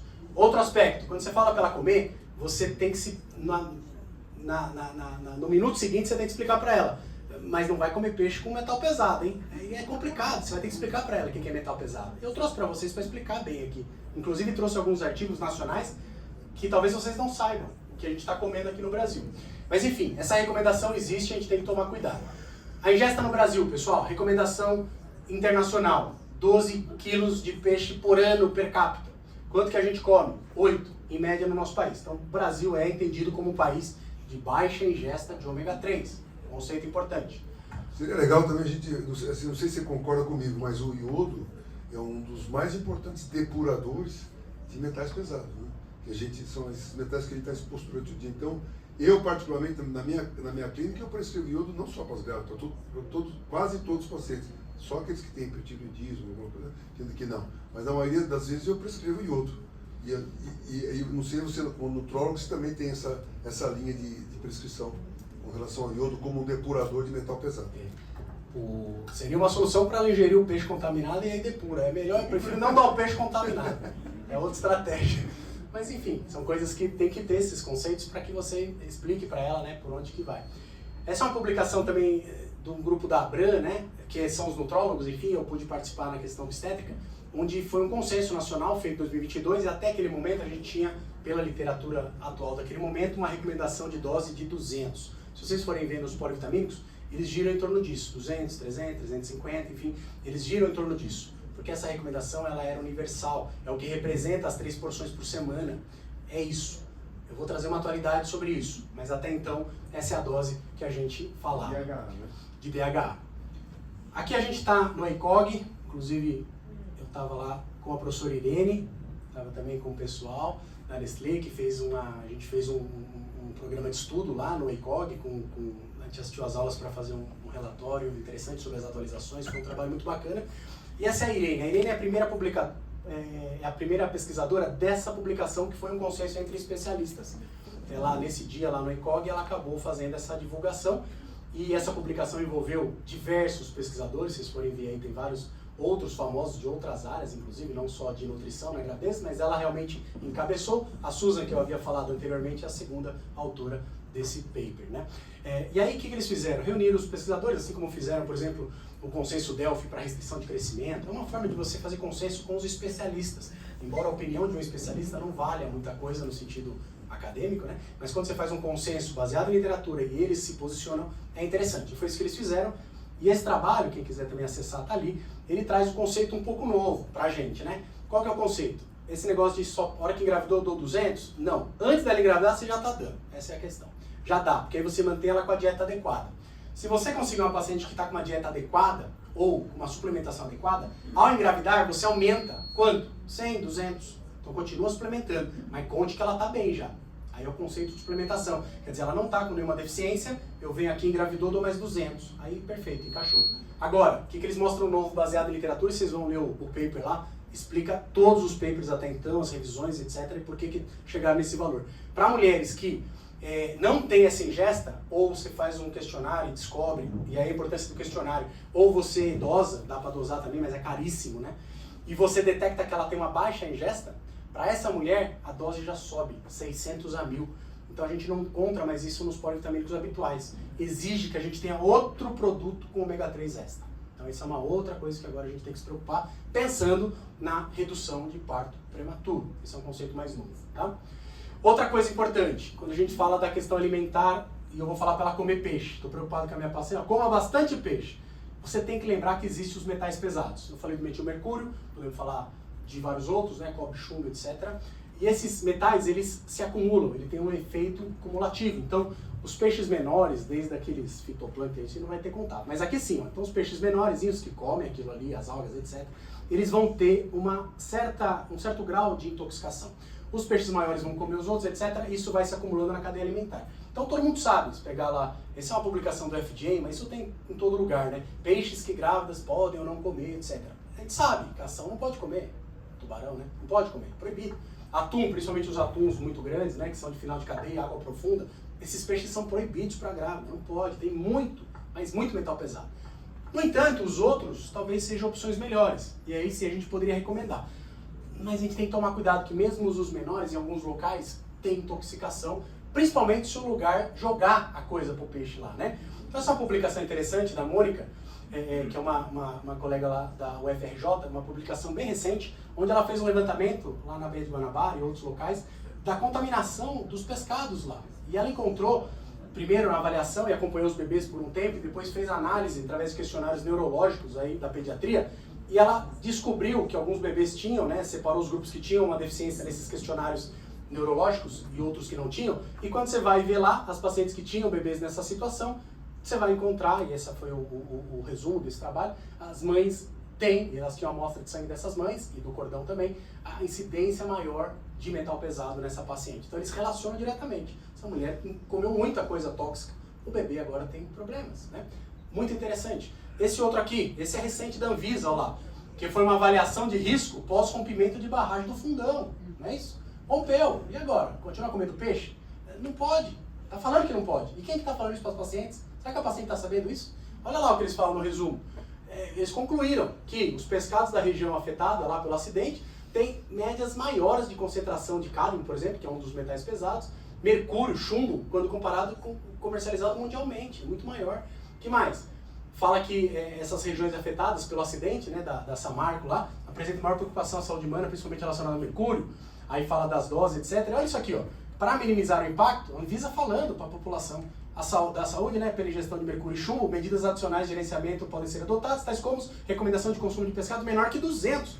Eu tô acabando de falar para ela na consulta para ela comer 300. Como é que agora não pode ir 200? Olha só. Então essa questão de só mandar comer peixe, você tem que também ter essa noção. De onde está vindo esse peixe que ela está comendo? Será que é um peixe daqui, vem de outro lugar? Ela já está inserida nesse lugar, ela não pode comer. Então não pode falar isso para a grávida. Então a suplementação é a solução, sem dúvida alguma.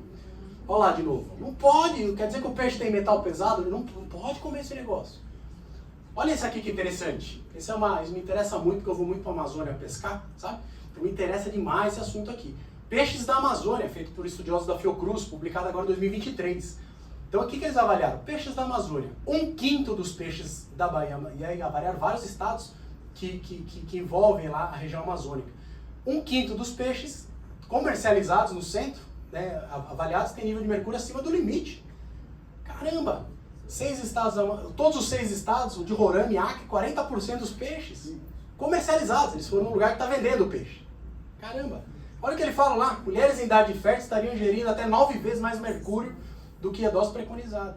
Então, às vezes a gente fala, pô, coma peixe. Como assim coma peixe? Calma aí, não é assim também. É um país que faz essa regulamentação adequada, você sabe que você está orientando. Então, isso tudo para fortalecer a questão, além de ser difícil de comer, e o peixe está contaminado, quer dizer, a gente tem que entender que a suplementação surge como algo necessário. Não é porque eu quero, é porque precisa, né? Não posso arriscar minha paciente. Olha aí o meu interesse. Como é que eu vou lá e tá cheio de metal pesado nesse negócio aí? Olha lá, Leandro, você fala que é mentira, ó. Tá vendo aí? Então é muita preocupação mesmo. Eu estou caminhando para o final, tem mais alguns slides só de um assunto agora em paralelo que eu gostaria de falar, porque envolve nutrição também, mas que a gente às vezes não se atenta. Essa é uma publicação dos cardiologistas, recomendo todos lerem isso, porque as pacientes estão sabendo isso. Isso é falado em revistas não científicas por aí também, que é a questão dos polifenóis. A gente fala para o paciente que pode tomar café, pode. Quanto? 2 porções por dia, legal. Só que ninguém fala que depois de 28 semanas o café é proibido. Aí não pode nada, nem descafeinado. Porque o problema não é mais cafeína, agora o problema é polifenol, vai fechar o ducto arterioso do bebê. Pode comer uva 28 semanas? Não, 2 por dia.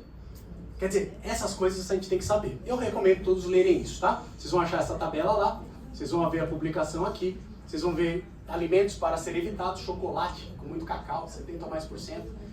Pessoal, são alimentos saudáveis, não confunda, são alimentos saudáveis. O chocolate 100% cacau, nossa, ele é muito saudável. Por que ele é saudável? Justamente porque tem polifenol. Polifenol é uma substância anti-inflamatória. É muito boa para a saúde em si, o café também tem.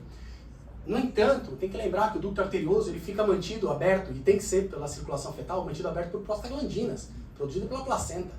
Então eu não posso, depois de 28 semanas, usar, por exemplo, um anti-inflamatório para ela, para dor. Assim como eu não posso ingerir substâncias com muito polifenóis. Então é um pouco fora do nosso assunto, mas envolve nutrição e eu preciso passar essa mensagem que é muito importante, tá? Olha lá, café, não consumir. Tá claramente os cardiologistas falando. Se você pedir um eco, o cara vai perguntar, a senhora tá tomando café? Para. O obstetra não falou? Não, para com isso. Então, temos que saber, não passar vergonha às vezes, olha lá. Né? Então, isso acontece com vários alimentos e a gente precisa saber para ela o que pode dar, o que não pode dar. Esse é um slide que eu até falei antes, que são recomendações da FIGO. A gente tem que tomar um pouco de cuidado quando a gente prescreve. Tem a questão de manipulação, que a gente sabe que é uma realidade no nosso país, mas a gente tem que tomar cuidado até com isso. Vou manipular? Vai. Aonde você vai manipular? Ah, nessa esquina aí que abriu agora. Não, não vai manipular lá. Você tem que ter pelo menos uma segurança disso daí. É diferente você pegar uma empresa que vem da Suíça e achar que é a mesma coisinha que estão fazendo aqui. Acabou de abrir na esquina um aqui. Não, não pode ser a mesma coisa. Então, ter esse cuidado, é isso que eles falam, né?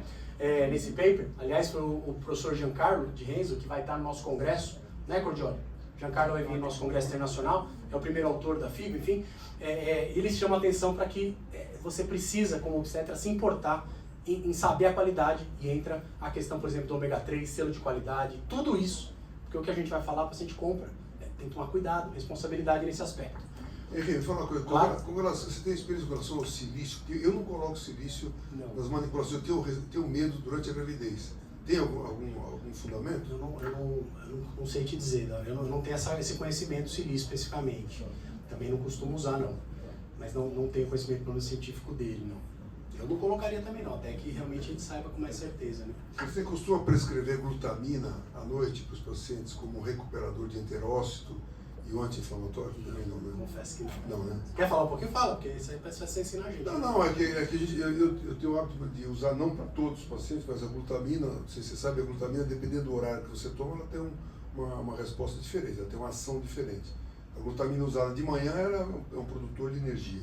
A glutamina até 30 minutos pós-exercício, ela é um alimento importante para a fibra muscular. E se ela é tomada à noite, ela é um recuperador de enterócito e reduz muitos quadros inflamatórios do intestino da grávida, que é um quadro inflamatório que desencadeia a resistência à insulina, piora a sensibilidade à insulina. Então, para os pacientes que têm algum tipo de caminho mais propício para a resistência à insulina, eu uso glutamina à noite como um anti-inflamatório e um bloqueador um estimulador de sensibilidade à insulina. Interessante, você vê? O assunto é interminável, né? Surgem várias outras coisas, eu vou me interessar por ler isso agora. Talvez tenha, com certeza, evidências atuais, eu quero dar uma olhada, porque o assunto é infinito, tem muitas coisas. Aqui um outro que eu vou puxar também, e também nessa questão da alimentação, que eu acho que é importante e pode nos ajudar muito. A gente está agora no puerpério. Como eu falei, o puerpério é um limbo, a paciente ela é abandonada, não por nós. Mas vai lá ver a maternidade do SUS que acontece com a coitada, depois que ela ganha bebê. Ela vai, se der sorte, com 6 semanas ela passa com alguém, se der sorte, né? Às vezes com a enfermeira, não fez o pré-natal inteiro com a enfermeira, enfim, nada contra isso, mas essa orientação ela tem que ser dada por algum profissional de saúde. Principalmente que o retorno tem que ser precoce, orientação de amamentação, nutrição, todas essas questões alimentares, etc. Como prevenir, por exemplo, mastite, como incentivar mais a questão do aleitamento, quer dizer, 6 semanas depois me parece um pouco, não é razoável.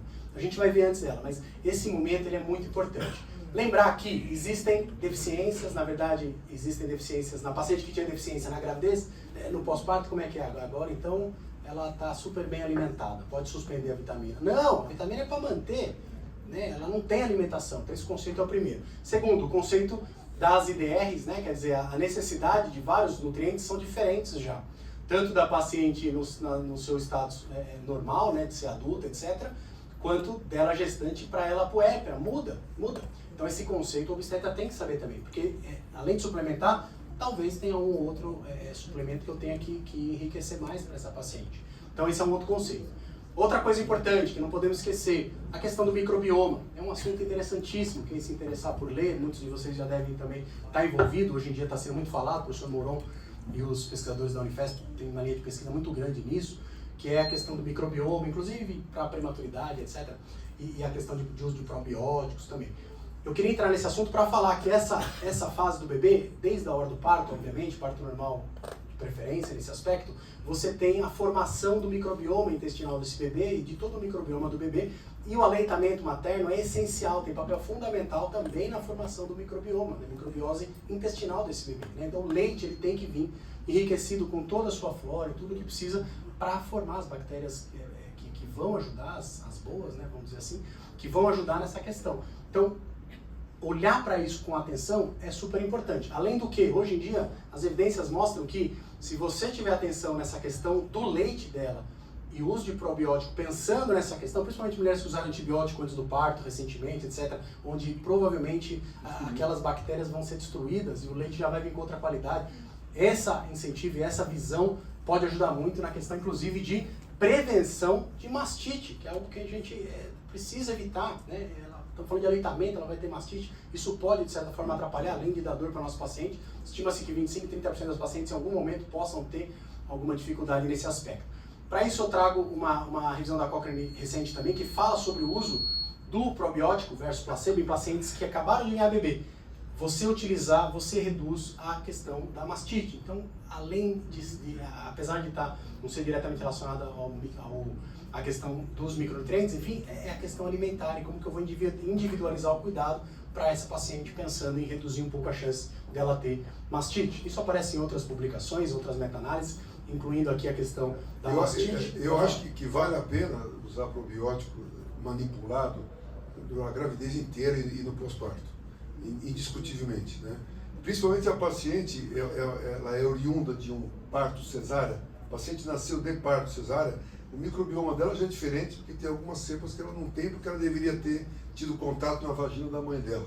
Então ela também já tem essa deficiência. Então eu acho que vale a pena repor. Os probióticos que tem hoje prontos, eles são probióticos insuficientes, tem poucas cepas, né? Então eu acho que vale a pena a manipulação de aprender a fazer uma manipulação de um pool de probióticos e prebióticos. Porque não é fácil, não é muito difícil. Mas acho que vale a pena aprender e o paciente tem muito benefício. Essa questão do uso na gravidez ainda tem alguns artigos que questionam, sabe? Principalmente tem uma revisão da Cochrane em 2021 que traz foi investigado probiótico para melhorar pacientes com diabetes, mas trouxe uma resposta secundária de aumento de pré-eclâmpsia, inclusive. Lógico, são estudos iniciais que têm que ser, enfim, avaliados, que probiótico foi, etc. Mas é algo que eu diria que está em construção. Mas no pós aqui, eu vejo com bons olhos, até porque a placenta também tem um microbioma importante. Sem dúvida. E quando você repõe os probióticos e prebióticos, você dá uma equilibrada boa na placenta, melhora a sensibilidade à insulina, reduz fatores inflamatórios, NF, kappa-beta, o TNA-alfa, IL-1 e IL-6. Eu acho que vale a pena. Eu gosto. Legal. Isso aí. Acho que tem essa coisa de placenta tem microbioma, isso não é muito certo. Porque tem um estudo muito interessante do pessoal de Cambridge, onde eles avaliaram até uma questão antiga de que o líquido amniótico não seria algo estéril, né? E eles demonstraram por A mais B que aqueles pesquisadores que mostraram isso, todos aqueles microbiomas eram das mãos daqueles pesquisadores, entendeu? Então, hoje em dia, a ideia é de que placenta e líquido amniótico são absolutamente estéreis, né? Não tem esse microbioma. O sludge é outra história. Mas eu diria que você não usa probiótico? Não usa? Na gravidez, confesso que eu não uso também. Não, porque no pós-parto eu olho com bons olhos. Essa revisão sistemática que ele falou é de uma amiga minha e ela procurou exatamente isso, um benefício para reduzir desfechos adversos relacionados à diabetes e melhorar o controle de diabetes.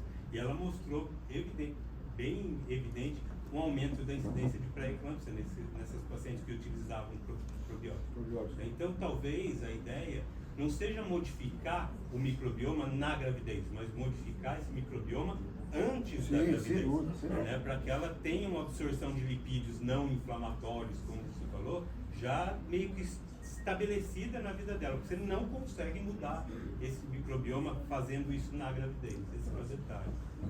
É um assunto que está sendo construído, sem dúvida alguma, mas na gravidez eu confesso que eu tenho um pouco de receio também. Mas aqui o assunto é pós-parto, e a questão da mastite parece que está bem evidente. aquela da Cochrane tinham 2 ensaios clínicos, essa aqui veio um ano depois e fez mais um ensaio clínico que saiu e a evidência se manteve. Então, aparentemente, essas mulheres no pós-parto, ofertar o probiótico, você reduz a chance de mastite, que acaba sendo, relacionado ao aleitamento, etc., um desfecho bom a ser evitado, né? Aparentemente, o lactobacillus fermento, né, que está diretamente relacionado a isso, seja o agente que vai nos ajudar, né? Então, hoje em dia, a gente está olhando com bons olhos para essa questão aí. Aquele da trabalho microbiota. do Moron, da cepa dos crispatos, né? Você quer falar alguma coisa disso? O Moron, eu li alguns trabalhos deles, né, do Moron, do Alan, do próprio Stefano também, que é de Jundiaí. Eles têm uma linha de pesquisa grande na questão de microbioma e na questão da prematuridade. Eles mostram por A mais B que a paciente que tem um microbioma crispatos, entre outros, Iners, se não me engano, tem um perfil de patógenos que, quando presentes, essas pacientes têm um risco maior. Eles acharam isso.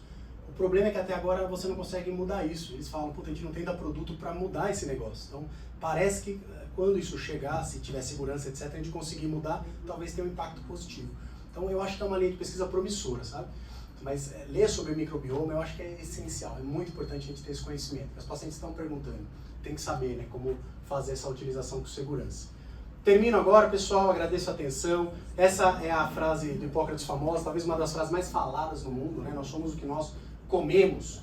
E hoje em dia nós somos também o que nossas mães comeram. Essa é a mensagem, né? Então, cuidar das nossas grávidas nesse aspecto nutricional, sem dúvida, nós vamos estar ajudando as novas gerações daqui para frente. Obrigado pela atenção. Posso completar você? Então, nós somos o que comemos, o que fazemos e o que pensamos. Fechou? Parabéns. Obrigado, pessoal. Parabéns. Show de bola, viu? Ora, faz tempo que eu não vi uma aula tão completa e tão objetiva. Parabéns, altíssimo nível. Investimos o nosso tempo hoje com um grande retorno. Parabéns pelo seu trabalho aí. Desculpe as interrupções. Imagina. Mas a gente quer aprender. Se alguém tiver perguntas... Eu quero agora abrir para perguntas. Se alguém quer fazer alguma pergunta? Pergunta? Elga. Fala, Elga. Pode falar que Eu desculpa. queria saber se tem algo no mercado para paciente com hiperhomocisteinemia que eu possa agregar àqueles pré-concepcionais ou quando ela engravidar, ou ao próprio polivitamínico. Eu tenho uma paciente que vai engravidar e ela tem homocisteína de 45, já passou com a hemato, ela dosou lá o metileno, que ela tem homozigose em um dos tipos, e viu que não tem mais nada, e aí a própria hemato falou, né, suplementação. Aí eu queria saber se tem assim uma recomendação de dose, se o nível da homocisteína vai mudar o quanto que eu vou dar, se tem alguma referência para eu embasar. Perfeito, ótima pergunta. A homocisteína, então, ela é um produto que se acumula numa paciente que tem a mutação e ela não transforma a homocisteína em metionina. Essa cadeia interrompida, ela começa a acumular. Primeiro, saber que essa situação vai levar a um aumento de risco de trombose para essa paciente. Ela tem esse risco de trombose, só que o tratamento não é anticoagulante. Tem que dar ácido fólico em dose alta. A dose recomendada é 5. Nos protocolos eles não diferem se ela tem mais de 12, que seria o limiar do alterado, né? Se tem 12 ou se tem 40. Eles mandam tratar com 5. Eu acredito, e aí é a impressão minha, que se você começar um tratamento precoce antes dela engravidar e conseguir deixar ela engravidar depois que baixar de 12, é o melhor cenário que você pode chegar. Eu faria isso se fosse paciente minha. Dá 5 e ver se baixa. Mais que 5 eu acho que eu não daria, por essa falta de... Mas 5 é uma dose cavalar já, você consegue. Tem trabalhos que associam B12. Mas sinceramente, a maioria que vem de fora, e o pessoal faz as organizações internacionais que orientam, o CHEST, né, que é um órgão que fala sobre trombose, etc., eles batem no ácido fólico, 5 mg, 5 mg.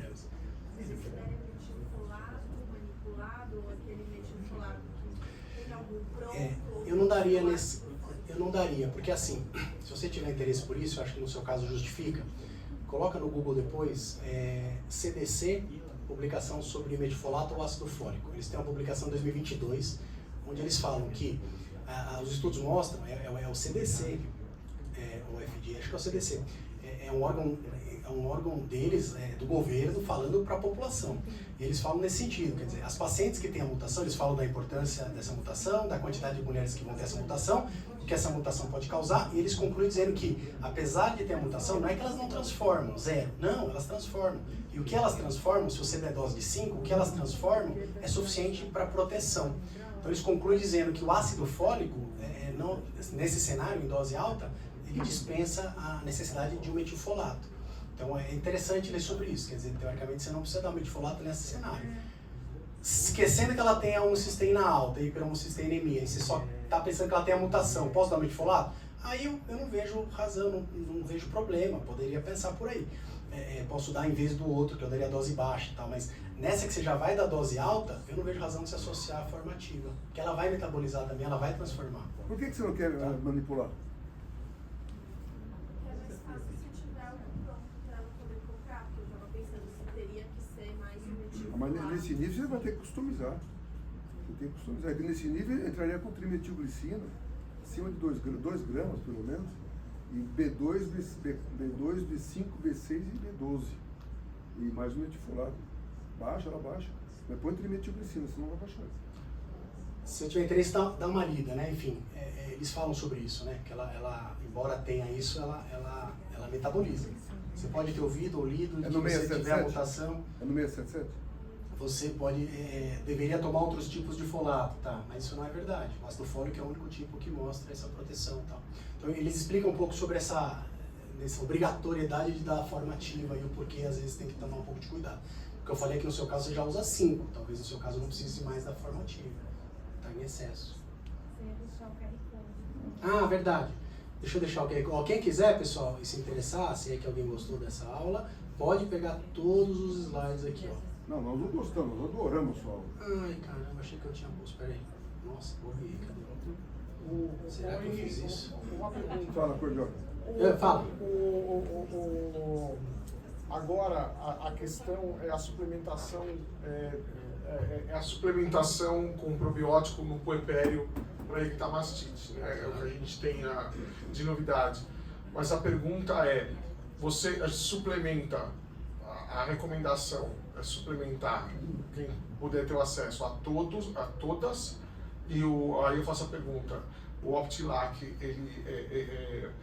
ele é adicional à vitamina que a gente prescreve no puerpério imediato. Minha bateria está acabando, gente. Eu chego no dia 5h30, 5h30 às 6. Eu chego 5h30 às 6 mesmo. E é adicional ou ela tem já os nutrientes mais o fermento, o lactobacillus fermento? E vou te dizer, a evidência que eu li, eu posso até estar errado, eu peço para o pessoal da Nestlé você me corrigir. Não tem evidência mostrando que a dose muito alta com lactobacillus fermento, aquela de 10 a nona, ela é superior a 10 a terceira, por isso que eu acho que eles colocam 10 a terceira, tá? Eles fizeram uma comparação 10 a terceira, 10 a sexta e 10 a nona. O resultado de 10 a nona foi inferior até o resultado a 10 a terceira. 10 a terceira e 10 a sexta estava igual, né? Se eu não me engano. Eu vou passar aqui. Não é isso? Eu vou pedir ajuda dos universitários, mas... Como você falou que enquanto é importante ter uma concentração muito alta do lactobacillus. Eu acho que o target está lá entre 10 a 3 e 10 a sexta. E o 10 a nona, que tem muita, você tem um resultado não tão positivo. Bilhão, né? Porque ele inflama, né? Muita bactéria, às vezes do bem também inflama. Mas é que uma faz sinergia com a outra. Então, se eu coloco lactobacillus, eu tenho que colocar bifidobactéria para dar equilíbrio. Se eu coloco acidófilo, eu tenho que colocar o bactéria bífido. Então, você tem que aprender a fazer essa composição para dar equilíbrio. O resultado é muito bom. É muito bom. Conversa. Tá? Mais uma, além da vitamina D, mas essa coisa entre nós dois. Essa nossa divergência. Gente, vitamina D, vitamina D pré-natal particular, ok, o paciente está pagando e tal. Mas pré-natal nosso, institucional, a gente não pede, tá, vitamina D. Não, você sabe por quê? A gente não dosa vitamina D. Aí dá os caldê para todo mundo, tá bom. Todo mundo tem insuficiência vitamina D, mas ninguém pega sol. E vou falar para vocês, custa R$70 cada exame de vitamina D. Se a gente faz 10 mil pré-natais no ano, são R$700 mil só com vitamina D que a gente tá rasgando. Quer falar, Dorian? Você defende aí, tá falando que Não, eu acho que nós vamos chegar num acordo indiscutivelmente, né? Mas eu vou ouvir o que você falou com bastante respeito e vou continuar prescrevendo mesmo. Eles veem muito da Tá vendo? Não adianta você vir com conversa no guideline, no fim das contas lá. Entendeu? O problema da vitamina é um problema. É um problema. Porque a placenta, ela é ávida por vitamina D, tá? Quando você dá 10 mil Por dia. metaboliza lá. Não, vai pro feto, tá? E é muita vitamina D pro feto, tá? Já chega a 10 mil no feto? Chega os 10 mil no feto. Chega, porque mas a metaboliza na placenta. ela constitui na capta placenta. rapidamente e ativa dentro da placenta para passar a formativa pro feto já. Não é o feto que transforma a Que metaboliza. formativa, que metaboliza, entendeu? Então, por isso, a dose máxima é de 2.000 unidades. E a outra coisa que é extremamente importante, que às vezes a gente traz da ginecologia, é aquela coisa de você prescrever 50 mil por semana, sabe? Isso é completamente errado na gravidez, porque essa placenta vai pegar os 50 mil naquele dia Não, e isso vai tá certo. entregar Tá perfeito, isso eu concordo com pro você. feto. Então, É legal depois de fazer uma reunião junto com o Guilherme Loureiro, que ele adora falar sobre vitamina D. Não, desculpa, eu não vou me prolongar mais.